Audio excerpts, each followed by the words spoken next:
Akibat diterjang banjir bandang, jembatan penghubung dua desa di Cianjur putus.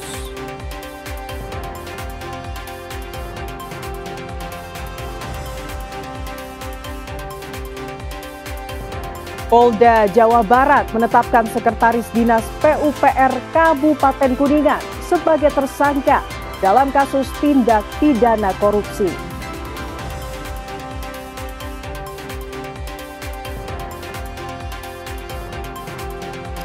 (21) siswa SMP Bina Karya diduga mengalami keracunan usai menyantap makan bergizi gratis.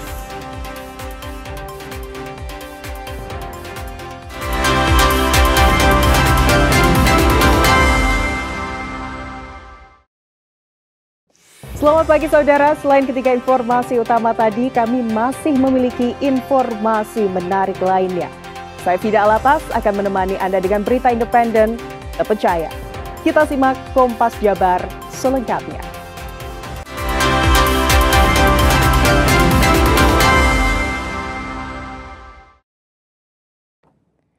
Banjir bandang menerjang wilayah Cianjur Selatan mengakibatkan jembatan penghubung dua desa terputus.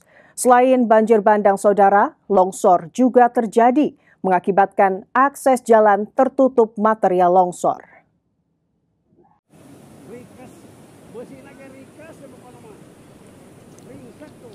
Beginilah video amatir yang direkam warga saat jembatan gantung akses warga dua desa, yakni Desa Pagemana dan Karangtengah, Kecamatan Tanggeng, Kabupaten Cianjur, Jawa Barat terputus akibat banjir bandang.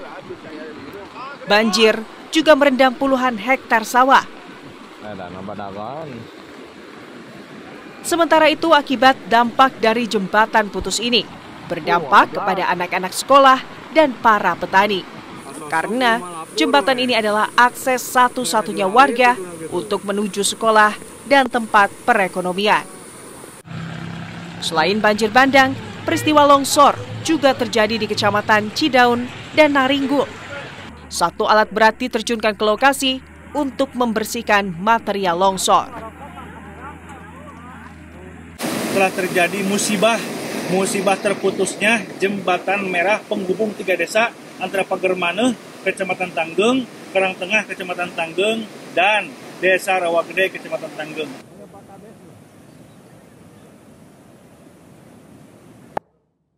Kecelakaan maut terjadi di jalur utama Pantura, Kabupaten Cirebon, Rabu dini hari. Sebuah truk pengangkut kayu menabrak bagian belakang truk box bermuatan obat dan alat kesehatan. Akibat peristiwa ini, saudara, supir truk pengangkut kayu meninggal dunia.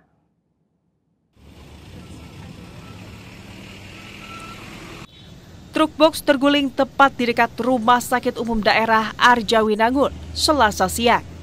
Badan truk ini menutup sebagian jalan kendaraan dari arah Jawa Tengah menuju Jakarta yang menyebabkan kemacetan. Truk yang mengangkut obat dan alat kesehatan sebanyak 4 ton melaju dari arah Cikarang menuju Yogyakarta. Tepat diputar balik, bagian belakang ditabrak oleh truk pengangkut kayu Rabu dini hari. Akibat peristiwa ini, sopir truk berinisial S meninggal dunia di lokasi.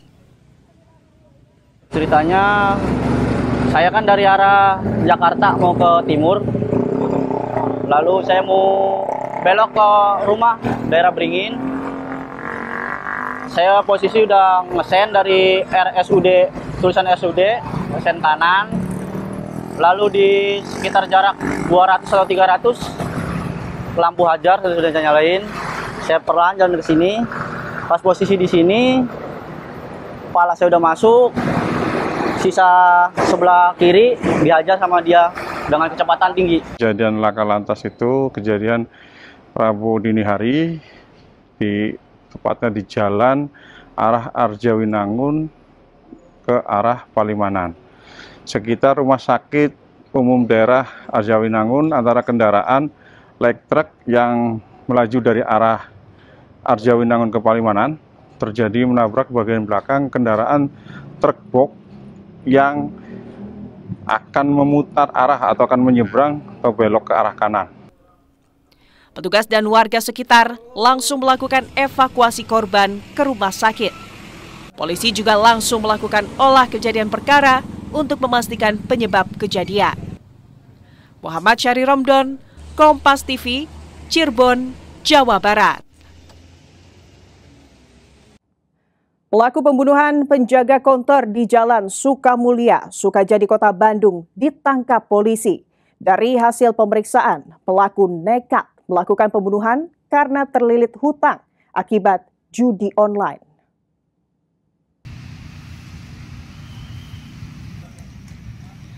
Pelaku pembunuhan terhadap seorang penjaga konter bernama Ilham Firmansyah, 21 tahun, yang terjadi beberapa waktu lalu di kawasan Sukamulya, Sukajadi, Kota Bandung, ditangkap di kontrakannya di wilayah Cicalengka, Kabupaten Bandung. Polisi menyita sejumlah barang bukti hasil curian di konter tempat korban bekerja. Di antaranya golok, uang tunai puluhan juta rupiah, ponsel, dan voucher pulsa. Dari hasil pemeriksaan, tersangka diketahui pernah bekerja di toko tersebut sejak tahun 2013 hingga 2021. Pelaku melakukan pembunuhan karena ketahuan oleh korban. Pelaku panik, kemudian melakukan pembacokan dan penusukan terhadap korban menggunakan golok. Motif pelaku melakukan pencurian dan pembunuhan karena terlilit hutang akibat judi online. Pelaku yang diketahui bekerja sebagai buruh dan sudah berkeluarga ini mengaku terdesak untuk membayar hutang akibat ketagihan judol. Kejadiannya adalah pada saat hari Jumat tersebut, tersangka atas nama NA, yaitu pekerjaan buruh harian lepas, itu pada dini hari mendatangi konter tersebut. Tujuannya adalah mengambil uang di dalam konter tersebut. Kenapa sampai tersangka tahu ada uang di konter tersebut? Karena awalnya tersangka itu pernah kerja di konter handphone tersebut, sehingga yang bersangkutan mengetahui bahwa di konter handphone tersebut ada uang tersimpan. Atas perbuatannya, pelaku dijerat pasal 338 dan 365 KUHP tentang pembunuhan dan pencurian dengan kekerasan dengan ancaman hukuman maksimal 15 tahun penjara. Abdul Rahim, Kompas TV, Bandung, Jawa Barat. Jajaran Satuan Reserse Kriminal atau Satreskrim Polres Garut masih melakukan penyelidikan terhadap penemuan sesosok mayat di sebuah gubuk. 4 orang saksi sudah diperiksa untuk mengungkap penyebab kematian. Hingga saat ini, Satreskrim Polres Garut masih melakukan penyelidikan terkait penyebab pasti kematian mayat yang menggegerkan warga Mangkubumi, Kecamatan Cibatu, Kabupaten Garut. Mayat misterius tersebut ditemukan di dalam sebuah gubuk dalam kondisi sudah membusuk. Polisi pun telah melakukan autopsi di Rumah Sakit Umum Dr. Slamet Garut serta telah menggelar olah TKP. Menurut Kasat Reskrim Polres Garut AKP Joko Prihatin, berdasarkan hasil olah TKP, kerangka mayat saat ditemukan sudah tidak utuh. Namun berbagai ciri ditemukan, diantaranya berjenis kelamin laki-laki, berusia 42 tahun, menggunakan kaos hitam lengan pendek, bertuliskan Manjada Wajada, celana kain berwarna hitam, dan memakai topi. Identitasnya masih Mr. X, ya, karena sudah berbentuk, sebagian sudah berbentuk tulang belulang. Dasar dari itu, kita laporan masyarakat, kemudian kita olah TKP, dan kita laksanakan untuk dibawa ke rumah sakit dan untuk dilakukan otopsi. Nah, langkah-langkah kita melakukan penyelidikan ke siapa yang menemukan pertama kali, saksi-saksi kita sudah lakukan pemeriksaan, dan kita juga melaksanakan otopsi. Sementara itu, penyebab kematian belum diketahui. Hingga saat ini polisi telah memeriksa 4 orang saksi, yakni pemilik gubuk hingga warga yang pertama menemukan. Ridwan Mustafa, Kompas TV, Garut, Jawa Barat. Saudara Polda Jawa Barat menetapkan Sekretaris Dinas PUPR Kabupaten Kuningan sebagai tersangka dalam kasus tindak pidana korupsi. Informasi selengkapnya kami hadirkan usai jeda.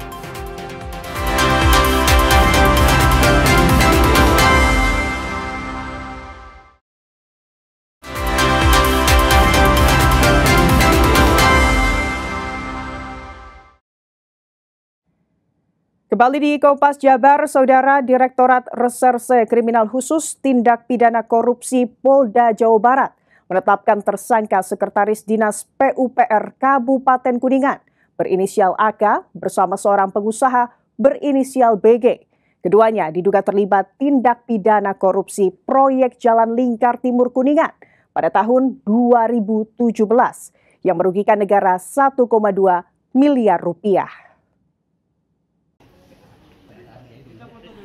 Direktorat Reserse Kriminal Khusus Polda Jawa Barat menangkap 2 orang tersangka, diantaranya Sekretaris Dinas PUPR Kuningan berinisial AK dan BG, seorang pengusaha yang diduga terlibat dalam proyek Jalan Lingkar Kuningan pada 2017 silam yang telah merugikan negara sebanyak 1,2 miliar rupiah. Selain telah menangkap 2 orang tersangka, penyidik di Tipiter Krimsus Polda Jabar juga menyita uang yang telah dikembalikan para tersangka dan sejumlah dokumen. Direktur Reserse Kriminal Umum Polda Jabar, Kombes Pol Wirdanto Handi Caksoni, mengatakan kasus ini terungkap setelah adanya laporan bahwa tersangka AK dengan sengaja tidak melaksanakan tugas dan tanggung jawab sebagai PPK dalam proyek jalan. Tersangka AK yang saat tahun 2017 masih menjabat Kabid PUPR membiarkan tersangka pengusaha berinisial BG melaksanakan proyek pembangunan Jalan Lingkar Timur yang seharusnya dikerjakan PT Mulia Giri sebagai pemenang proyek dengan Direktur Utama MRF yang kini telah meninggal. Tersangka AK diduga telah menerima uang dari seorang pengusaha yang saat ini telah ditetapkan tersangka. Tindakan tersangka BG melanggar Peraturan Presiden Nomor 54 Tahun 2010 Pasal 93 tentang pengadaan barang dan jasa, termasuk merekayasa dokumen serta memberikan sejumlah uang kepada AK dalam kasus korupsi proyek jalan tersebut. Kami sudah menetapkan 2 orang tersangka. Satu ada tersangka AK umur 56 tahun, saat ini sebagai ASN Kabupaten Kuningan menjabat sebagai Sekdis Perkintan Kabupaten Kuningan. Dan yang kedua adalah kami tetapkan tersangka BG selaku pelaksana kegiatan proyek pembangunan lingkar luar tersebut yang diduga itu melakukan pengurangan volume dalam setiap item pekerjaannya. Pihak kepolisian kini telah menyita uang 240 juta rupiah yang akan dikembalikan ke negara. Kasus telah dinyatakan lengkap oleh Jaksa Penuntut Umum pada Oktober dan akan masuk ke persidangan. Sementara itu, kedua tersangka dijerat dengan Undang-Undang Tindak Pidana Korupsi dengan ancaman hukuman paling singkat 4 tahun dan paling lama seumur hidup. Selain itu, denda paling banyak 1 miliar rupiah. Abdul Rahim, Kompas TV, Bandung, Jawa Barat. Sebanyak 21 siswa SMP Bina Karya diduga mengalami keracunan usai menyantap makan bergizi gratis atau MBG. Pasca kejadian, Saudara, aktivitas belajar mengajar kembali normal.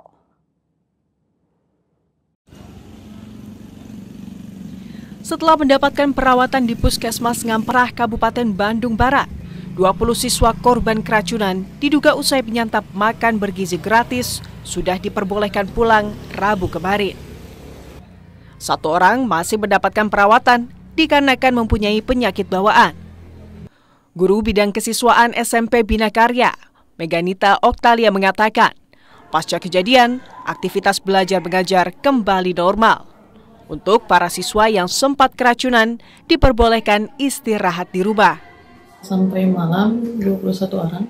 Yang dari pagi itu yang dibawa sekitar setengah 11 itu 13 orang yang pertama dibawa ke puskesmas dan yang lainnya menyusul, Pak. Jadi rentan waktunya berbeda-beda.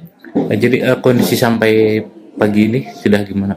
Untuk sampai pagi ini semuanya alhamdulillah udah pulang sih, udah menurut keputusan dokter sudah boleh pulang dokter puskesmas. Jadi baik-baik saja gitu anak-anaknya sudah dipulangkan ke rumahnya masing-masing.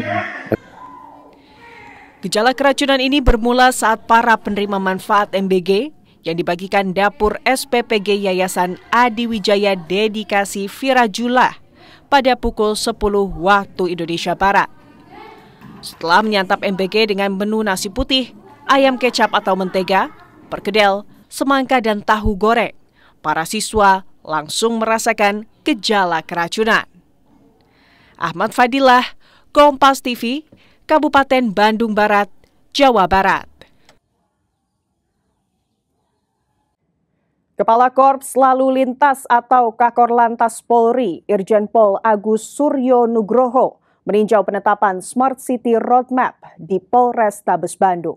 Hal ini dilakukan untuk mendukung pelayanan keamanan, keselamatan, ketertiban, dan kelancaran lalu lintas di Kota Bandung. Sebanyak 200 unit CCTV dari Dinas Kota Bandung, Direktorat Lalu Lintas Polda Jawa Barat, dan Korlantas Polri kini terhubung dalam satu sistem pengawasan terintegrasi. Sebanyak 62 unit CCTV telah dilengkapi teknologi Artificial Intelligence atau AI yang mampu mendeteksi berbagai aktivitas lalu lintas, mulai dari kendaraan yang keluar masuk kota, titik kemacetan, hingga kejadian-kejadian yang berpotensi mengganggu keamanan dan kelancaran lalu lintas. Selain itu, sistem Smart City Roadmap juga berfungsi untuk memantau aktivitas petugas yang sedang patroli, serta mendeteksi potensi gangguan lalu lintas secara real-time di seluruh wilayah Kota Bandung. Dari Kota Bandung, Smart itu adalah cerdas. Jadi, kota cerdas, tata kelola digital secara integrasi yang dirumuskan di Bandung, yang saat ini tempatnya di Polrestabes. Tentunya ini bagian daripada agensi Bapak Kapolri untuk merevitalisasi transformasi digital. Saat ini di Kota Bandung telah terpasang 6 CCTV di pintu-pintu perbatasan keluar masuk kota yang berfungsi untuk memantau arus kendaraan dari dan menuju Bandung. Irjen Pol Agus menyampaikan harapannya agar teknologi Smart City dapat dimanfaatkan secara maksimal, khususnya pada momen-momen penting dan hari besar nasional. Abdul Rahim, Kompas TV, Bandung, Jawa Barat. Menikmati berbagai olahan seafood di tengah Kota Bandung. Informasi selengkapnya kami hadirkan usai jeda. Tetaplah di Kompas Jabar.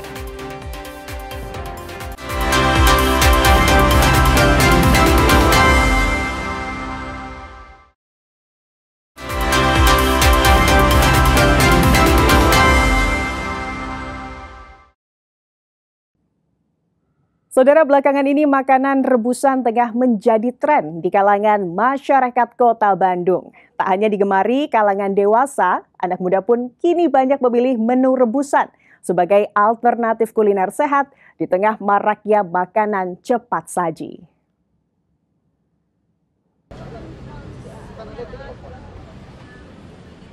Sejumlah pembeli terlihat antusias membeli jajanan di lapangan Saparua, Kota Bandung. Di antaranya menikmati hidangan rebusan seperti jagung, telur, ubi, talas, hingga kentang. Tidak hanya lezat, makanan rebusan dinilai lebih sehat karena tidak menggunakan minyak dalam proses pengolahannya. Kandungan gizi alami dari bahan makanan pun dipercaya masih terjaga. Bu, ini sering beli kukusan, Bu? Sering, hampir tiap hari. Oh iya. Apa sih, Bu? Kenapa sih suka kukusan, Bu? Karena ini menu sehat, tidak berminyak. Untuk kesehatan tuh bagus, untuk sarapan pagi mengenyangkan. Ada proteinnya juga dari telur rebus. Sering, hampir tiap pagi, Pak. Ya. Kenapa, Bu, memilih kukusan sarapannya? Karena saya kan punya diabetes. Ini lebih aman, Pak. Ini semua dikukus, jadi nggak berminyak. Gulanya juga, kadar gulanya kalau dikukus kan jadi agak sedikit gitu, nggak terlalu banyak gulanya. Tren ini juga dimanfaatkan sejumlah pelaku usaha kuliner untuk mengembangkan menu khusus rebusan. Sejak buka dari jam 6 pagi, penjual kukusan sudah diserbu pembeli, tak jarang mereka kewalahan melayani pembeli. Alhamdulillah kita buka dari jam 6, pelanggan sudah banyak, jam 9 kadang kurang sudah habis. Ya. Kukusan apa aja, Bu? Ini ada talas, ada labu kuning, ada edamame, ada kacang, ada ubi ungu, ubi madu, ubi celembung, ada jagung, ada katimus, ada talas, kentang, telur. Di tengah tingginya kesadaran akan gaya hidup sehat, makanan rebusan tampil sebagai pilihan praktis yang mengenyangkan sekaligus menyehatkan. Dari tren kuliner ini, masyarakat tak hanya mengejar cita rasa, tapi juga kesehatan dalam setiap suapannya. Makanan rebusan pun kini tak lagi dianggap menu biasa, melainkan gaya hidup baru bagi masyarakat urban. Sunandar, Kompas TV, Bandung, Jawa Barat. Meski bukan kota pantai, saudara, namun warga Bandung kini tak perlu jauh-jauh ke pesisir untuk menikmati hidangan laut segar. Salah satu restoran di Kota Kembang menawarkan berbagai menu seafood dengan rasa dan penyajian yang menggugah selera. Berikut liputan jurnalis Kompas TV, Bita Handayani, dan juru kamera, Reza Pratama.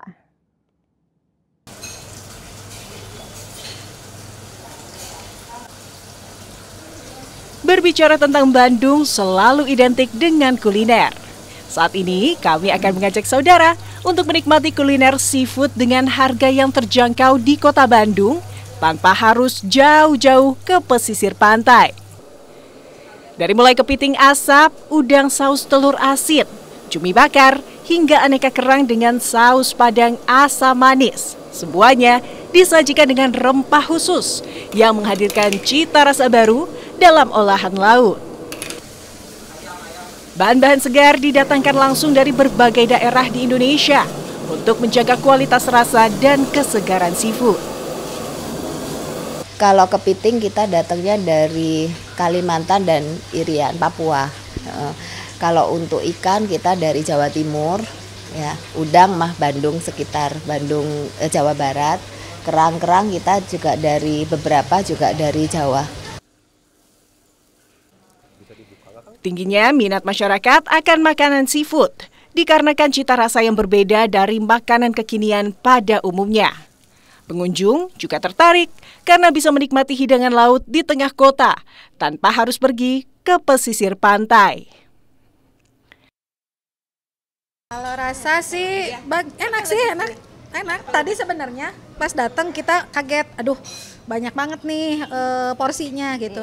Tapi setelah dimakan ya ternyata kenyataannya habis. Karena berarti enak kan.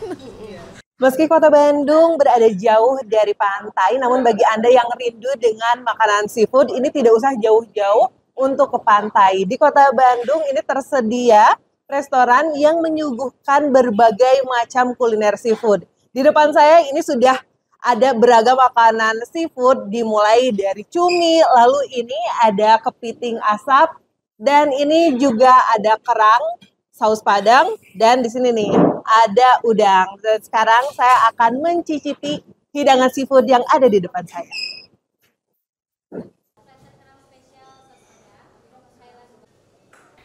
Dengan harga berkisar mulai dari Rp50.000, menu seafood ini mampu menjadi pilihan kuliner spesial bagi masyarakat. Restoran seafood ini buka setiap hari. Pada hari biasa mulai dari jam 11 siang hingga 9 malam dan saat akhir pekan hingga pukul 10 malam. Nah, bagi Anda yang ingin menikmati hidangan seafood tanpa jauh-jauh pergi ke pantai, Anda bisa datang langsung ke Kapten Seafood Jalan Soka, Kota Bandung. Nah, sekarang saya mau lanjut makan lagi ya. Bita Handayani, Reza Pratama, Kompas TV, Bandung, Jawa Barat. Saudara, dengan berakhirnya informasi tadi sekaligus mengakhiri Kompas Jabar episode hari ini. Saya Fida Alatas beserta kru yang bertugas mengucapkan terima kasih dan sampai jumpa.